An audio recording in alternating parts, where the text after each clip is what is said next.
Good morning students. Hope you all are enjoying our lecture. Welcome our third geography lesson, tides. In the previous lecture we learned about gravitational force, centrifugal force.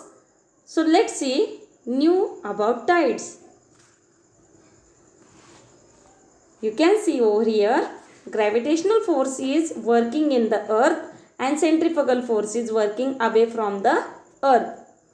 Okay, so that is why gravitational force is more than centrifugal force. Look at here, tides. The following factors are responsible for the occurrence of tides. We know it already. Centrifugal force and gravitational force are responsible the occurrence of tide, but following other factors are also responsible. Which are they? The gravitational pull of the moon and the sun as well as that of the earth. Means the gravitational force of the moon, of the sun and as well as of the earth, they are the responsible factors to occurrence the tide. Second is revolution of the earth around the sun and indirect revolution of the moon around the sun. So all of you know it that the earth is revolving around the sun. At the same time, indirectly, the moon is also revolving around the sun. So that is also factor responsible to occur the tides. The third one is centrifugal force generated due to rotation of the earth. Centrifugal force which is generated because of the earth is rotate around itself. The earth is rotate around itself, and because of that generating centrifugal force which is working away from the earth. Okay, fine. Now next look at this figure, occurrence of tide. You see it, the moon is closer to the earth than the sun. See this figure, you can notice it, the moon is closer to the earth than the sun, hence its gravitational force become more effective than that of the sun.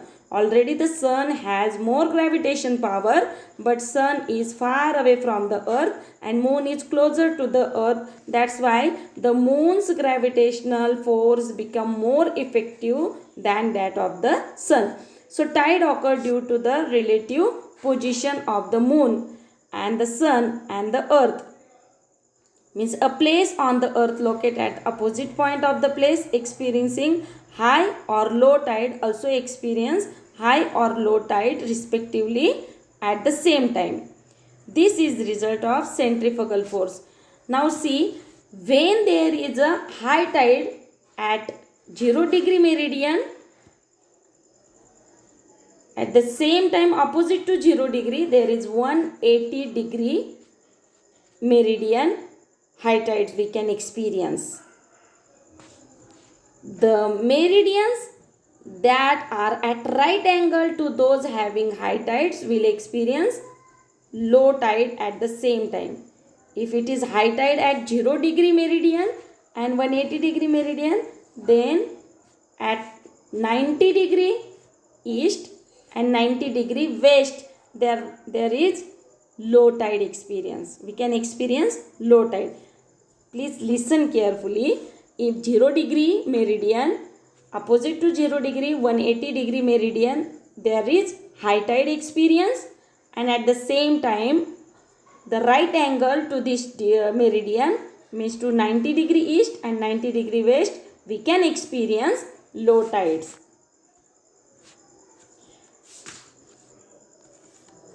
Now let's see, there are two types of tides, spring tides and neap tides.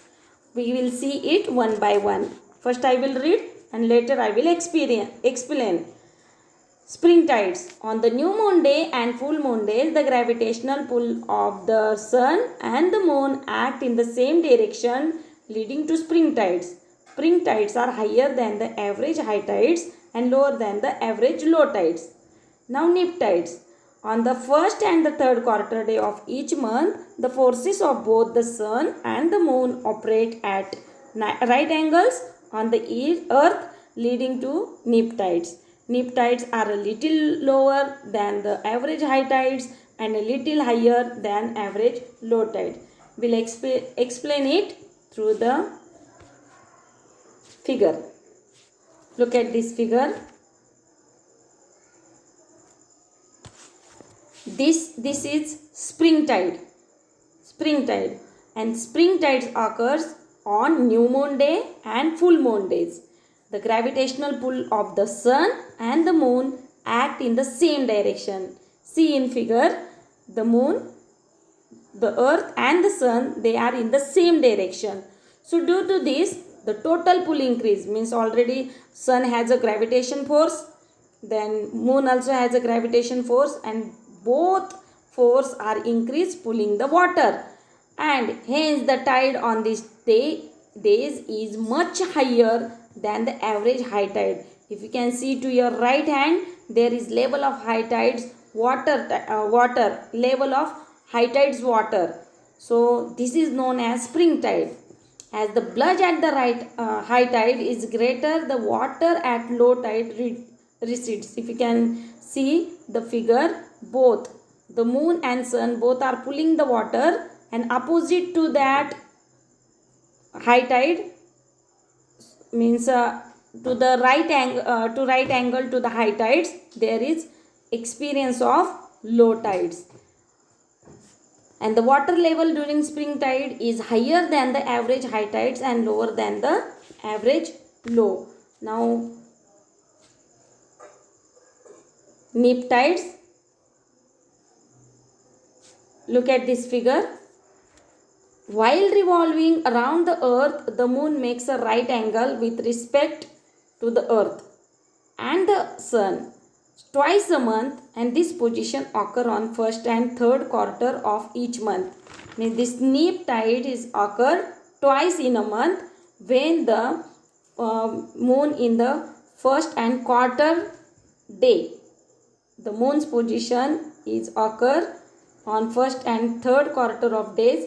That days we can experience neap tide. On both these days, means first and third quarter day, the forces of both the sun and the moon operate at right angles on the earth. So at the places where the sun cause high tide, the gravitational pull of the moon, which is at right angle, also act on a sea water. So due to such condition, the water level rise is less than usual at time of high tide, and similarly fall in water level is less than usual at time of low tide. This is because the attraction of the sun and the moon are not complementary but at right angle to each other.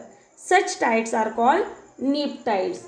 On the first and the third quarter days of each month, the forces of both the sun and the moon operate at right angles on the earth, leading to neap tides. So neap tides are a little lower than the average high tides and a little higher than the average low tides. Let's see the effects of tides. With the high tide, fish move into creeks, and this help fishing activity. What do you mean creek? Creek is a water body which is smaller than river. So due to this high tides, the fish move into the creeks, and this help to fishing activity. The second is the tides clear the west, and hence the coast become clear. Because of high tide, all the dust are clean and coastal area become clean.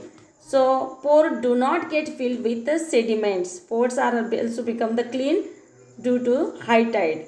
Ships can move up to port during high tide. Heavy ships are there. They can move up only due to high tide.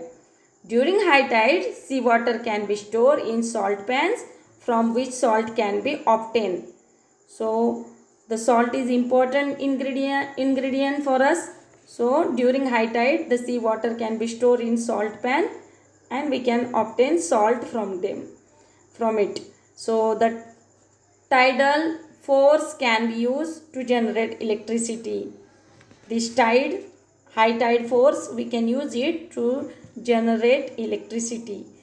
A lack of an understanding of timing of high and low tides may cause accident of swimmers entering the sea.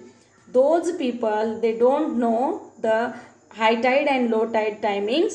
They are suffering, they are cause accident whenever they entering the sea. So the tide help in maintaining the mangroves and coastal biodiversity.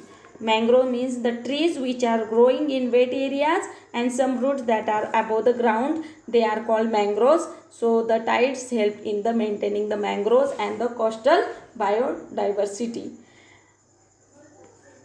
Student, today I taught you tides, the factors responsible for the occurrence of tides. We saw the types of tides: spring tide, nip tide. We learn about the effects of tide. So today's homework is draw the figure number 3.6, draw the figure number 3.7 and draw the figure number 3.8 in your notebook. Thank you.